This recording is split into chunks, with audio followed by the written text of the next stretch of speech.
کہ ایسی کتاب جس کی آیات کو ساتھ میں سلایا گیا ہے ایک ساتھ.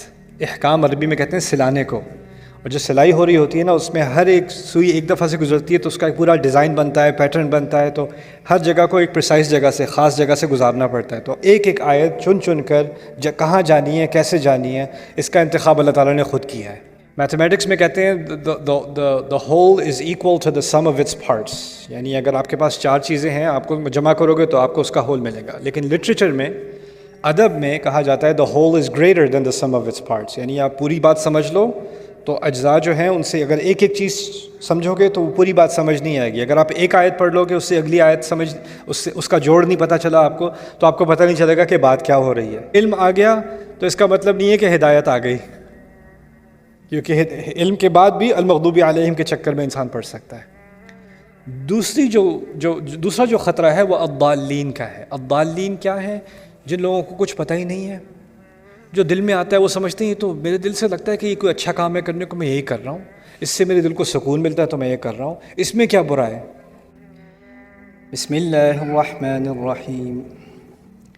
الف لام میم ذلك الكتاب لا ريب فيه هدى للمتقين الذين يؤمنون بالغيب ويقيمون الصلاة ومما رزقناهم ينفقون والذين يؤمنون بما أنزل إليك وما أنزل من قبلك وبالآخرة هم يوقنون أولئك على هدى من ربهم وأولئك هم المفلحون. رب اشرح لي صدري ويسر لي أمري واحلل عقدة من لساني يفقهوا قولي. فالحمد لله والصلاة والسلام على رسول الله وعلى آله وصحبه أجمعين. أما بعد، السلام علیکم ورحمۃ اللہ تعالی وبرکاتہ. آج کے سیشن میں انشاءاللہ میں آپ سے سورۃ البقرہ کے بارے میں کچھ باتیں کروں گا، اس کی اہمیت کے بارے میں. کوئی بھی اگر قرآن کا سیریسلی مطالعہ کر رہا ہو تو اس کو اس بات کا احساس ہونا چاہیے کہ اللہ تعالیٰ نے سورۃ البقرہ میں پورے قرآن کا خلاصہ ڈالا ہوا ہے اور اس کے کئی فائدے ہیں. یعنی سب آبویسلی قرآن کی سب سے بڑی صورتوں میں شمار ہوتی ہے، سب سے بڑی صورت ہے، اور فاتحہ کے فوراً بعد ہے. اس کا بھی ایک تناسب ہے، یعنی اس کا ایک تعلق ہے سورۃ الفاتحہ کے ساتھ، خاص کر فاتحہ کے جو آخری حصہ ہے اس کے ساتھ. اس کے بارے میں بھی میں آپ کے سامنے کچھ باتیں رکھوں گا. لیکن آج میرا مقصد یہ ہوگا کہ آپ سورۃ البقرہ کے بارے میں کچھ اوور ویو، کچھ اجمالی باتیں سمجھ لیں، تاکہ آپ کے ذہن میں ایک بات آ جائے کہ اس صورت میں ہو کیا رہا ہے.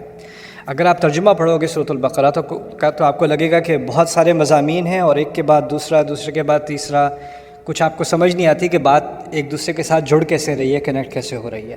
تو کلام کا جو ربط ہے وہ سمجھنا بہت ضروری ہے. اور یہ ساری چیزیں اکٹھی کیوں آ رہی ہیں؟ کیونکہ اللہ تعالیٰ نے ہر صورت کو اپنی حکمت سے چنا ہے، اس کی ساری آیات کو اپنی صحیح جگہ، صحیح مقام پر ڈالا ہے. اللہ تعالیٰ نے قرآن کے بارے میں کہا ہے کتاب احکمت آیاتہ، کہ ایسی کتاب جس کی آیات کو ساتھ میں سلایا گیا ہے ایک ساتھ. احکام عربی میں کہتے ہیں سلانے کو، اور جو سلائی ہو رہی ہوتی ہے نا اس میں ہر ایک سوئی ایک دفعہ سے گزرتی ہے تو اس کا ایک پورا ڈیزائن بنتا ہے، پیٹرن بنتا ہے، تو ہر جگہ کو ایک پریسائز جگہ سے، خاص جگہ سے گزارنا پڑتا ہے. تو ایک ایک آیت چن چن کر کہاں جانی ہے، کیسے جانی ہے، اس کا انتخاب اللہ تعالیٰ نے خود کیا ہے. تو ہمیں لگتا ہے کہ مضمون 20 مختلف جگہوں پہ جا رہا ہے، مختلف سمتوں میں جا رہا ہے، تو بات سمجھ نہیں آ رہی. تو میرے نزدیک سورت کو سمجھنے کے لیے، ان کی آیات کو سمجھنے کے لیے، پہلے اگر انسان ذرا ایک تھوڑا پیچھے ہٹ کے پورا ویو سمجھ لے کہ بات ہو کیا رہی ہے اور کس مقصد سے ہو رہی ہے، پھر اس کے بعد اس کے جو مختلف اجزاء ہیں اور ایک ایک آیت ہے وہ سمجھ میں آ جائے گی.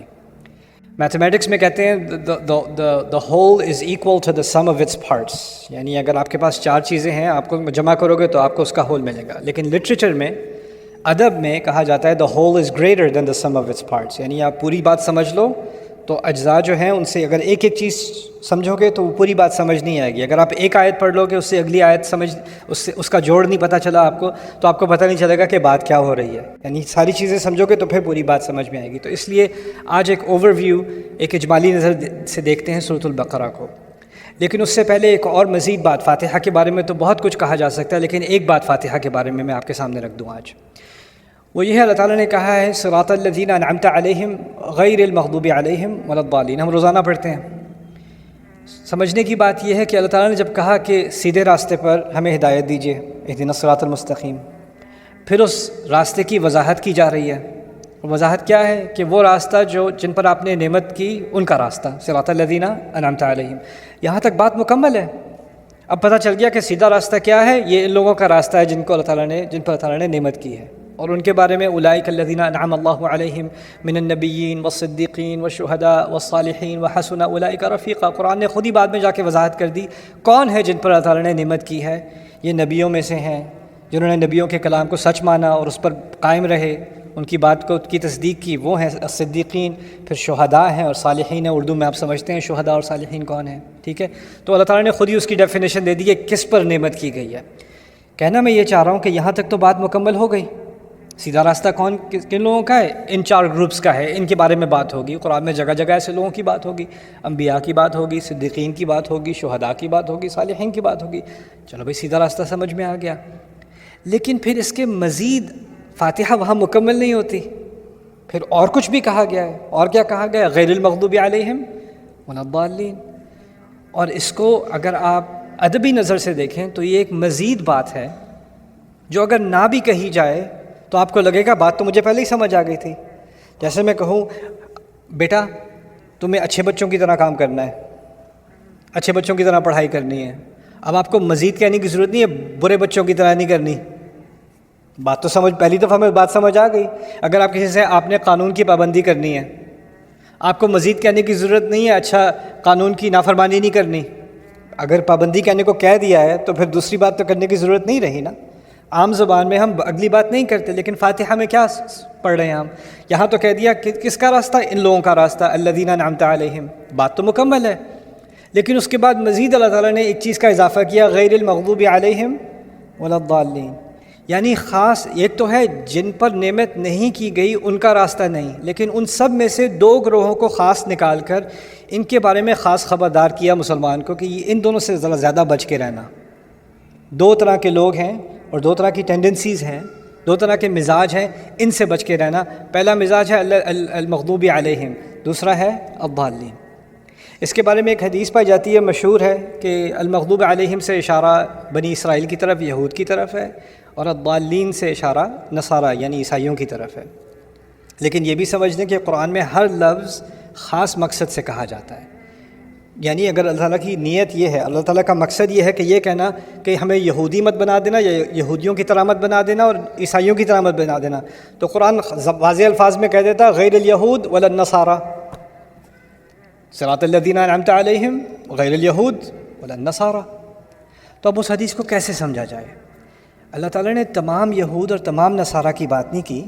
اللہ تعالیٰ یہ فرما رہے ہیں کہ یہود میں سے کچھ ایسے لوگ تھے جو مغضوب علیہم بن گئے، نصارہ میں سے کچھ ایسے ہیں جو ضالین بن گئے۔ اب ان کی وضاحت قرآن کرے گا کہ ان میں سے جو مغضوب علیہم وہ کیسے بنے، کیا طریقہ کار تھا ان لوگوں کا، جس سے اب مجھے اور آپ کو بچنا ہے۔ اور اس کا ذکر خاص ہم نے اپنے الفاظ میں دعا سے اس لیے کیا ہے۔ اب دعا انسان کیوں کرتا ہے؟ دعا انسان اس وقت کرتا ہے جب اس کو کسی خاص چیز کی ضرورت ہوتی ہے، اور جب ہم حفاظت کی دعا کرتے ہیں تو جس چیز سے خطرہ ہوتا ہے اس کی حفاظت سے ہم دعا کرتے ہیں۔ تو اس میں جو پہلی دعا اللہ تعالیٰ نے ہمیں قرآن میں سکھائی ہے، اس میں 2 خطرے سکھائے ہیں ہمیں جس سے ہمیں خاص بچنا ہے۔ اگر ہدایت چاہیے تو غیر المغضوب علیہم ولا الضالین، ان دونوں سے بچ کے رہنا۔ تو پہلے میں مغضوب علیہم کے بارے میں ایک چھوٹی سی بات آپ کے سامنے رکھ دوں، یہود کے بارے میں نہیں، مغضوب علیہم کے بارے میں، کیونکہ یہ کوئی بھی ہو سکتا ہے۔ اس کی سب سے بڑی مثال سمجھ لیں قرآن میں یہود ہیں، اس کی مثال یہود ہیں، لیکن مثال سے یہ نہیں ہوتا کہ اب باقی کوئی اس میں آ نہیں سکتا۔ مثال تو ایک ہے نا، لیکن اگر کانسیپٹ سمجھ میں آ جائے تو کوئی بھی اس کنویں میں گر سکتا ہے، کسی کے لیے بھی خطرہ ہے۔ تو وہ کیا ہے؟ المغضوب علیہم ہے جس کو کوئی چیز پتہ ہو کہ غلط ہے اور پتہ ہونے کے باوجود وہ پھر بھی کرے۔ کسی کو پتہ ہے کہ صحیح کرنے کا کام یہ ہے، معلوم ہونے کے باوجود وہ پھر بھی نہ کرے، اس پہ غصہ۔ میں آپ کو چھوٹی سی مثال دیتا ہوں، گھر کے اندر جیسے 2 بچے ہیں، 2 لڑکے ہیں آپ کو کام ہے، آپ باہر جا رہے ہو، آپ نے 2 لڑکوں سے کہا دیکھو بیٹا یہ جو کیک ہے نا، شام میں مہمان آ رہے ہیں ان کے لیے رکھا ہوا ہے، کیک کو ہاتھ نہیں لگانا۔ آپ نے بڑے بیٹے کو کہہ دیا، چھوٹے کو نہیں کہا، چھوٹا کسی اور اپنے بھائی کو بھی بتا دینا کیک کو ہاتھ مت لگانا تم۔ جی بابا جی سمجھ آ گئی۔ آپ گئے، آپ واپس آئے، دونوں بیٹھے کیک کھا رہے ہیں۔ ٹھیک ہے. اب جب واپس آئے دونوں بیٹھے کہ آپ کو غصہ دونوں پہ آئے گا کہ ایک پہ آئے گا؟ غصہ تو ایک پہ آئے گا.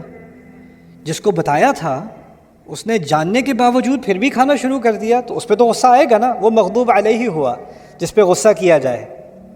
دوسرا کہ مجھے تو کسی نے بتایا ہی نہیں، وہ ضالین ہے وہ گمراہ ہے، اس کو پتہ ہی نہیں تھا. اس نے جو کیا اس کو پتہ ہی نہیں تھا کرنا کیا ہے. وہ بھائی کھا رہا ہے تو میں بھی کھا لوں، اس میں کیا ہے؟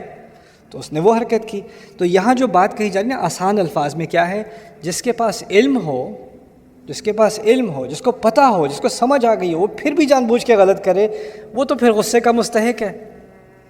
بنی اسرائیل کے بارے میں یہود کے بارے میں آپ کیا پڑھیں گے کہ ان کے ہاں علماء ہیں، جاننے والے ہیں، کعبے کو وہ جانتے ہیں، نبی کو پہچان گئے ہیں، اپنی کتابوں میں جاننے کے بعد اس میں تبدیلیاں کرتے ہیں. یعنی ان پہ جو تنقید کی گئی ہے وہ یہ ہے کہ تم جانتے ہو، وانتم تعلمون وانتم تعلمون، تم تو جانتے ہو، من بعد ما عقلوہ، سمجھنے کے باوجود، سمجھنے کے بعد یہ کچھ کرتے ہو. تو پہلا مسئلہ کس کا ہے؟ ایسے لوگوں کا جن کے پاس علم ہے. پہلا مسئلہ کس کا ہے؟ جن کے پاس علم ہے اور پھر وہ علم ہونے کے باوجود غلط راستے کی طرف جاتے ہیں.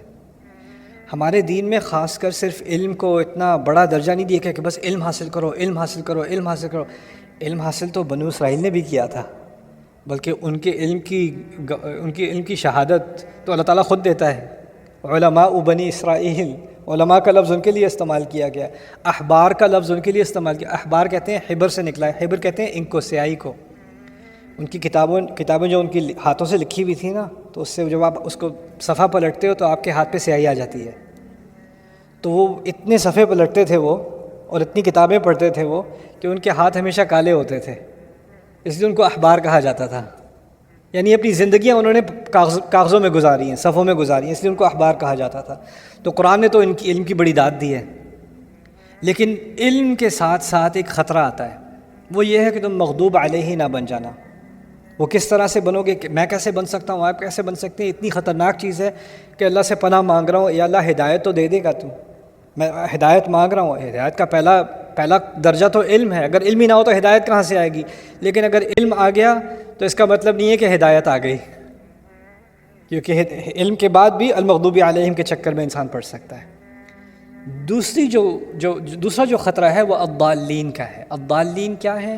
جن لوگوں کو کچھ پتہ ہی نہیں ہے، جو دل میں آتا ہے وہ سمجھتے ہیں تو میرے دل سے لگتا ہے کہ یہ کوئی اچھا کام ہے کرنے کو، میں یہی کر رہا ہوں، اس سے میرے دل کو سکون ملتا ہے تو میں یہ کر رہا ہوں، اس میں کیا برا ہے؟ یعنی پیچھے اس کے عمل کے پیچھے نیت اچھی ہے لیکن علم کچھ نہیں ہے. ٹھیک ہے نا؟ ایسے لوگ الضالین ہو جاتے ہیں. اور ہوتا یہ ہے تاریخ میں کہ جب علم والے لوگ کرپشن میں ہوتے ہیں نا، تو اگلی جنریشن آ کے کہتی ہے یہ عالم سارے تو اتنے کرپٹ ہیں، ہمیں نہیں سیکھنا ان کا اسلام، ہم خود ہی اچھے بن سکتے ہیں.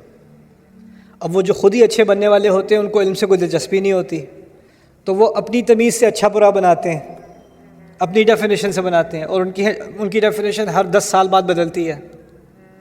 وہ ضالین میں گر جاتے ہیں، اس نئے کنویں میں گر جاتے ہیں وہ لوگ. یہ ہے غیر المغضوب علیہم ولا الضالین. تو یہ دو خطرے اللہ تعالیٰ نے ہمارے سامنے رکھے ہیں ہدایت مانگنے کے بعد. یہ ہدایت مانگنے سے پہلے کی بات نہیں ہے، ہدایت مانگنے کے بعد کی بات ہے. یعنی جب اللہ تعالیٰ ہدایت دے دے تو پھر ان دونوں چیزوں سے بچنا. اب اس کے بعد سورۃ البقرہ کی طرف آتے ہیں. سورۃ البقرہ میں خاص المغضوب علیہم والا جو خطرہ ہے نا، پہلا خطرہ، اس کی طرف شروع میں خاص اشارہ کیا گیا ہے پہلے حصے میں.